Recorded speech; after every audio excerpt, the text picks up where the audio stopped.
उसी को मानव कहते हैं। बाकी तो बहुत सारे जीव जन्म लेते हैं, जन्म लेके जीवन यापन तो करते ही हैं। अगर मनुष्य भी इतना ही करता है तो फिर मानव में पशु में कोई अंतर नहीं है। सज्जनों, आज यहाँ आकर के बड़ी खुशी हुई कि जब मैं यहाँ प्रवेश किया तब कुछ नियमावली पढ़ी जाती थी। नियमावली में बहुत सुंदर सुंदर निर्णय लिए हैं। अब हमारे पसंद का निर्णय तो नशाबंदी का है। मैं तो पूछिए महंत जी को, हमारे निर्मल दास जी महाराज को और सारे पंचों को और ट्रस्ट की इस कमेटी को खूब खूब साधुवाद और धन्यवाद देता हूँ कि आप लोगों ने खूब सुंदर निर्णय किया है। इसका आशीर्वाद तो आपको माता जी देगी। बाकी तो किसी में क्या सामर्थ्य है, पर माता जी आपको खूब मंगल में आशीर्वाद देगी कि आज तो सब पट्टियों में बंद कर दिया है।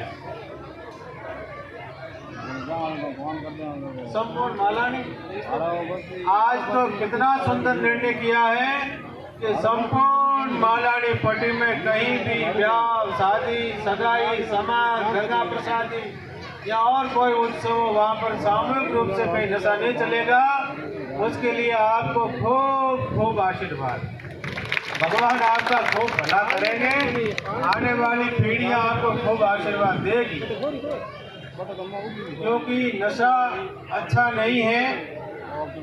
अब हमारा तो दो ही विषय है कि समाज में अच्छे संस्कार हो, अच्छी शिक्षा हो और नशाबंदी हो।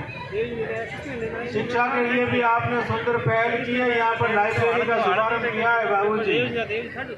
लाइब्रेरी बन गई है, आज उसका उद्घाटन करना है। अभी तो 15 सीट है, आगे जैसे जैसे आवश्यकता रहेगी ऐसे बढ़ता रहेगा। तो शिक्षा के क्षेत्र में बहुत सुंदर पहल है और समाज के विकास में नशाबंदी की बहुत सुंदर पहल है। सजना, ये गाड़ी बड़ी अमूल्य है। इस गाड़ी का कोई मूल्य नहीं है जो भगवान ने दी है, शरीर रूपी गाड़ी। जैसे रेलगाड़ी चलती है तो रेलगाड़ी के दो पटरियां होती है, ऐसे ही ये गाड़ी दो पटरियां वाली गाड़ी चलती है। तो इस गाड़ी का एक एक अंग का मूल्य लगाओ तो कोई मूल्य है क्या? संसार में किसी के पास में अरबों खरबों रुपया हो, उसकी आंख न हो तो वो आंख बनवा सकता है? कहीं अरबों खरबों रुपया खर्च करके आंख नहीं बना सकते। ऐसे शरीर के प्रत्येक अंग की अमूल्य अरबों खरबों कीमत है, पर वो अंग हमको नहीं मिल सकता। हम किसी से उधार ले सकते, वो अलग बात है। आज का कोई ऐसी कोई लैब बनी या ऐसी कोई फैक्ट्री बनी जहाँ पर शरीर का कोई अंग बन सके? कोई अंग नहीं बनता। ऐसा मूल्यवान शरीर को हम नशे में बर्बाद कर देते हैं। सज्जन, नशा कितना खतरनाक है, आप देखो तो सही। कई बार तो मन में ऐसा लगता है कि जिन परिवारों में आर्थिक स्थिति बड़ी कमजोर है, अब उनके लड़के कमाते हैं बेचारे, पर सारा पैसा नशे में चला जाता है। सजनों, जो व्यक्ति अपने बच्चों पे ध्यान नहीं कर सकता वो समाज पे क्या ध्यान करे? पर इस निर्णय से समाज में खूब अच्छा संदेश जाएगा और समाज नशाबंदी की तरफ आगे बढ़ेगा। हमारा तो प्रयास यही है कि बुजुर्गों के तो आदत पड़ी, वो तो पड़ी है, छोड़ने का प्रयास करना चाहिए, पर कदाचित नहीं छूटता है तो दवाई की तरह ले लो। जैसे किसी को बीमारी हो, दवाई कैसे लेता है? पड़ोसी को पता नहीं लगता है कि भाई साहब दवाई लेते हैं, ऐसे दवाई की तरह ले लो। ये जो सभा बना करके लेना, घोंट घोंट करके लेना, तू भी ले ले तू भी ले ले, ऐसे लेना अच्छा नहीं है। अगर इतना ही अच्छा होता तो आज तक किसी के दादाजी ने अपने पोते को सिखाया, बेटा मैं भी पीता हूँ तुम भी पी? आज तक किसी भी दादाजी ने अपने पोते को नहीं सिखाया। आज तक किसी बाप ने अपने बेटे को नहीं सिखाया। क्यों नहीं सिखाया? क्योंकि वो स्वयं बेचारे मन से दुखी है कि हमारी आदत तो पड़ गई, इनकी आदत न पड़े। तो सजना, आप बुजुर्गों को खूब खूब धन्यवाद। रात को भी मैंने निवेदन किया था कि काम ऐसे करके जाओ जो आने वाली पीढ़ियां गर्व से याद करें। कबीरा जब हम जन्मे जग हंसे हम रोए, ऐसी करनी कर चलो जग हंसे और हम हंसे और जग रोए। जगत आपको याद करे कि कितने अच्छे थे, वो चले गए। ये तो जगत तो जाने के बाद में गालियां बोलेगा कि इसने खूब गंदगी फैलाई थी समाज में, चला गया, आफत मिटी। ऐसा कहे, ऐसा न कहे। उसके लिए बढ़िया काम करने हैं। समाज में सुंदर संस्कार हो। संस्कारों के लिए तो बहुत जरूरत है सजना। यहाँ पर देखते हैं तो इतनी युवा तरुणाई है। रात को आए थे तो पूरा जगह युवा तरुणाई से भरी हुई थी। इतनी युवा तरुणाई है। उस युवा तरुणाई को नई दिशा देने की जरूरत है। उनको अच्छे संस्कार देने की जरूरत है। अगर इन युवाओं को अच्छे संस्कार मिल जाए तो ये युवा ही पूरे समाज को बदल करके रख देंगे। और युवा तरुणाई, जिस भी समाज की युवा तरुणाई जागृत हुई है, वो समाज में अमूलचूल परिवर्तन आया है। जब भी समाज में कोई परिवर्तन लाना हो, उसके लिए जागना पड़ता है, चलना पड़ता है। जागे बिना कहीं परिवर्तन नहीं आता। हम लोग तो आकर के आपको मार्ग दिखा सकते हैं, हम लोग आपको दिशा दे सकते हैं, पर चलना तो आपको पड़ेगा। जैसे हम रास्ते में जाते हैं, मार्ग भूल जाते हैं, किसी व्यक्ति को मार्ग पूछते हैं तो वो हमारे साथ नहीं आता, वो केवल हमको दिशा दिखाता है कि इस दिशा में जाओ, आपका भला होगा।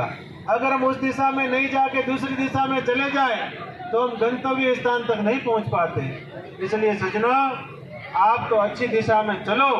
भगवान ने सुयोग दिया है, भगवान ने सुंदर अवसर दिया है, पर क्या करें, बड़ी विडंबना है। जो बात कहते हैं वो मानते नहीं है। अभी पिछले 5 वर्षों से मैं तो मंचों से चिल्ला चिल्ला के बहुत सारी बातें कही है, पर आज तक कितने लोगों ने उस बातों को माना? मानते ही नहीं है। बाबू जी तो कहे और तो हालो में हालो, तो भाई बाबू जी को कौन सा घर का ला के देना पड़ता है। हम तो धर्म स्थान पे बैठे हैं, इसलिए सत्य बात सदा ही निवेदन करेंगे। जब तक इस शरीर में प्राण रहेंगे तब तक बोलेंगे, और आपके लिए बोलेंगे।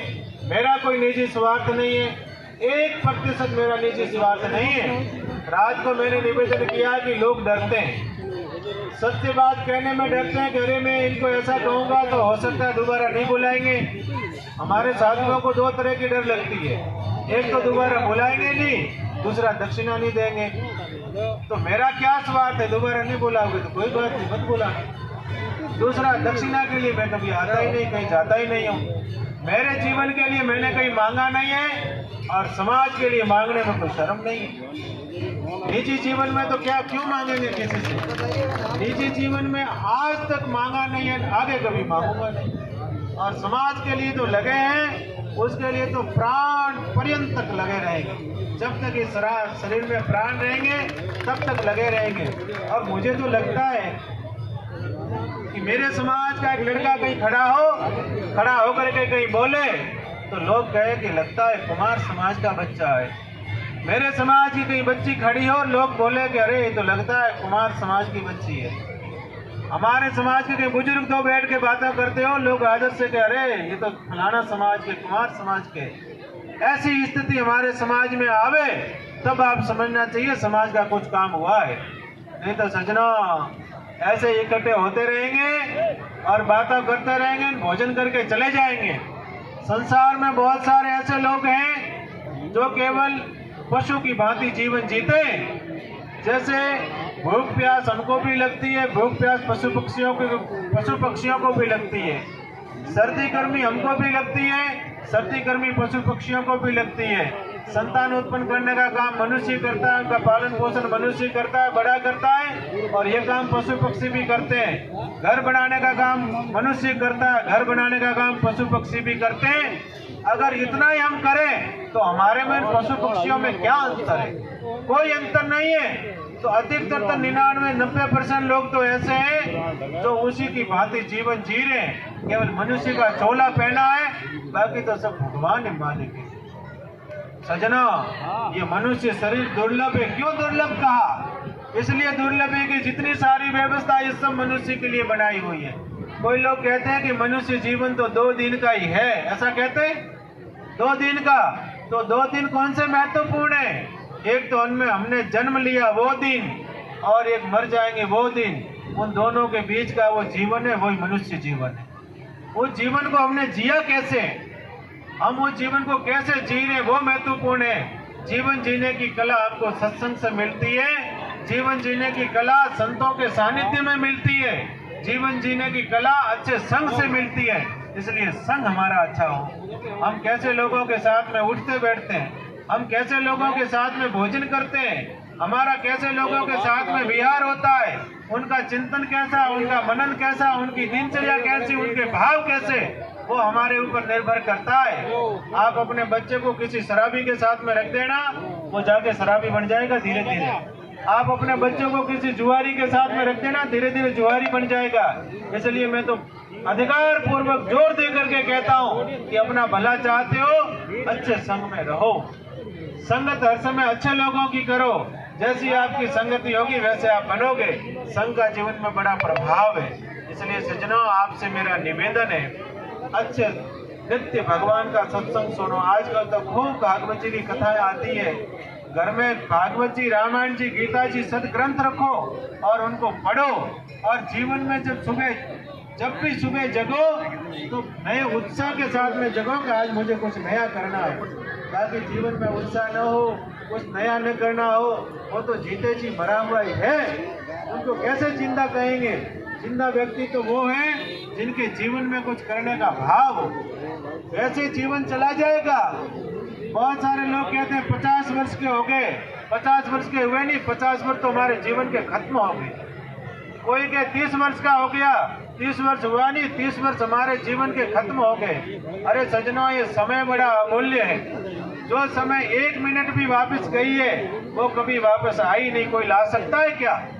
आज 1 मिनट बीत गया, हम अरबों खरबों रुपया खर्च कर दे तो भी 1 मिनट वापस नहीं ला सकते। तो समय की बड़ी कीमत है। इसलिए समय का सज्जनों सदुपयोग करो, जीवन में जियो, आनंद से जियो, जीवन में रहो, आनंद में वातावरण में रहो। और वो सब मिलेगा कहाँ से? अच्छे संग से मिलेगा। समाज का काम करो, मिलजुल के काम करो। आप देखते हैं कोई व्यक्ति काम करता है, हम लोग तो काम नहीं कर सकते, कोई काम करता है उनकी टांग खिंचाई और करने लग जाते हैं। कोई काम करता है उनको नीचे दिखाने और लग जाते हैं, मैं तो नहीं आ सकता हूँ पर ये क्यों आ रहा है? अरे समाज का काम है, भगवान का काम है, समाज का काम है, ईश्वरीय कार्य है। ईश्वरीय कार्य में कोई विघ्न डालता है, भगवान उसे कभी माफ नहीं करता, दंड उनको मिलता है। इसलिए कोई भी व्यक्ति समाज के कार्य में विघ्न न डाले। आज माता जी के वर्षी का अवसर है, इस अवसर पर एक न एक आप संकल्प लेकर के जाना कि मैं किसी का भला नहीं कर सकूं तो कोई बात नहीं, मत करना, जीवन में किसी का बुरा मत करना। अगर जीवन में संकल्प लेकर चले जाओगे मैं जीवन में किसी का बुरा नहीं करूंगा, आपके जीवन में भलाई होगी, कभी बुराई आएगी नहीं। और भाई भाई आपस में प्रेम से रहना, समाज के लोग आपस में प्रेम से रहो, ज्यादा अंधविश्वास में मत पड़ो। इस क्षेत्र में पहले भी मैंने निवेदन किया था, बहुत अंधविश्वास चलता है। भगवान की सत्ता के ऊपर किसी की सत्ता नहीं है, ईश्वर की सत्ता सर्वोपरि सत्ता है। उस सत्ता को स्वीकार करो। जैसे एक पेड़ पौधा हो, उस पौधा का धड़ को पकड़ के बैठे, चाहे आंधी तूफान कितने आवे कुछ नहीं बिगड़ने वाला। और अगर डाली पकड़ के ऊपर बैठे होंगे, कब आंधी आएगी गिर जाओगे पता ही नहीं लगेगा। तो सज्जनों, बढ़िया सुंदर धर्म में, आनंद में, संस्कार में, भक्ति में जीवन जियो। घर में भगवान की भक्ति होवे, घर में नाम संकीर्तन होवे और बढ़िया सुंदर घर का वातावरण होवे। उसके लिए हमको ऐसा बनना पड़ेगा। जीवन में खूब पवित्रता होवे, जीवन खूब अच्छा होवे, जीवन उज्जवल होवे, उसके लिए कुछ संघर्ष तो करना पड़ेगा। अगर जीवन उज्जवल चाहते हो तो जीवन में पक्के नियम रखने पड़ेंगे। जो जीवन में अच्छे नियम रखेगा वो ही जीवन उज्जवल जी सकता है। सुबह उठ करके धरती माता को प्रणाम करना, सुबह उठ करके अपने माता पिता को प्रणाम करना, सुबह उठ करके भगवान का नाम संकीर्तन करना, फिर स्नान करना, स्नान करने के बाद में नित्य सूर्य भगवान को अर्घ्य देना, अर्घ्य देने के बाद में जिस परमात्मा ने ऐसा देव दुर्लभ शरीर दिया है जिसको प्राप्त करने के लिए देवता भी भगवान से प्रार्थना करते हैं कि मनुष्य का शरीर मिले, उस शरीर से सुबह भगवान की आराधना और उपासना करनी। भगवान की आराधना उपासना केवल मनुष्य कर सकता है और कोई प्राणी कर सकता है क्या? नहीं कर सकता। तो भगवान ने ऐसा देव दुर्लभ शरीर दिया, सुबह उठ करके घंटा पर भगवान का नाम संकीर्तन करो, नाम जप करो, और कुछ नहीं कर सकते हो तो हनुमान चालीसा का पाठ तो करो। बुजुर्ग विराजे हो, पढ़े लिखे नहीं हो, कोई बात नहीं, माला लेकर के राम राम राम राम राम राम माला जपो, अंत में कोई काम नहीं आएगा। भगवान का नाम लिया हुआ ही आपके साथ में चलेगा। एक नाम भी अगर भूल से भी ले लिया है तो उसका अक्षय पुण्य है, और जीवन में कोई सतत भगवान का नाम स्मरण करे उनका तो जीवन धन्य हो जाता है। जिनके हृदय में भगवान की भक्ति आवे उनका जीवन ही सार्थक है। बाकी तो जैसे बिना बारिश के बादल है ना, ऐसा जीवन है। तो जीवन में भगवान की भक्ति आएगी भगवान के नाम से, और भगवान का नाम मिलता है सत्संग से, और सत्संग मिलती है संतों से, इसलिए सत्संग दुर्लभ है। एक घड़ी आधी ते पुण्यात, तुलसी संगत साधु की हरे कोटि अपराध। एक घड़ी भी अगर सत्संग मिल जाए संत की तो जीवन में करोड़ों अपराध मिट जाते हैं। ऐसा सत्संग जीवन में सुनो सजनो। कभी कुत्ता हंस नहीं सकता, कभी गधा हंस नहीं सकता, कभी ऊंट हंस नहीं सकता, हंस कौन सकता है? ये भगवान ने केवल मनुष्य को दिया है। और हम एक दूसरों के मुंह चढ़ा के घूमते हैं, तो फिर भगवान ने हमको पशु क्यों नहीं बनाया मुंह चढ़ा के घूमे? तो हमारे चेहरे पे हंसी होनी चाहिए, हम बात करें हंस के बात करें, हम बोले मधुर बोले। एक बार की बात है, सारे पशु मिलकर के ब्रह्मा जी के पास में गए। उन्होंने कहा कि मनुष्य हमारे साथ में बड़ा अन्याय करता है। बोले क्या अन्याय करता है? घोड़ा बोला कि मेरे पीठ बढ़ाई एक जने के बैठने की, और मनुष्य ने तांगा बढ़ा दिया, 8-10 बैठा देता है उसके ऊपर। तो बोले सारे पशु पक्षी इकट्ठे हुए और मनुष्य भी आया वहां पर। ब्रह्मा जी ने कहा कि मनुष्य तो श्रेष्ठ है इसलिए सब ये करता है। तो कि नहीं, पशु बोले कि मनुष्य कहाँ श्रेष्ठ है, उपमा तो हमारे से दी जाती है। बोले कैसे? बोले बलवान होता है। तो कहते हैं सिंह बोला कि वो मेरा, भगवान ने कहा कि मनुष्य बलवान है इसलिए श्रेष्ठ है। तो सिंह बोला कि कहाँ श्रेष्ठ है आपसे? जब कोई उपमा दी जाती है बलवान की तो मेरे से देते हैं कि देखो कितना सिंह जैसा है, ये तो बहादुर है। तो भगवान ने कहा कि ठीक है, ये बात भी मानी। बोले कि मनुष्य मीठा बोलता है। तो कोयल बोली कहाँ मीठा बोलता है? लोग कहते हैं कि इसकी आवाज़ जो कोयल जैसी, उपमा तो मेरे से दी जाती है। तो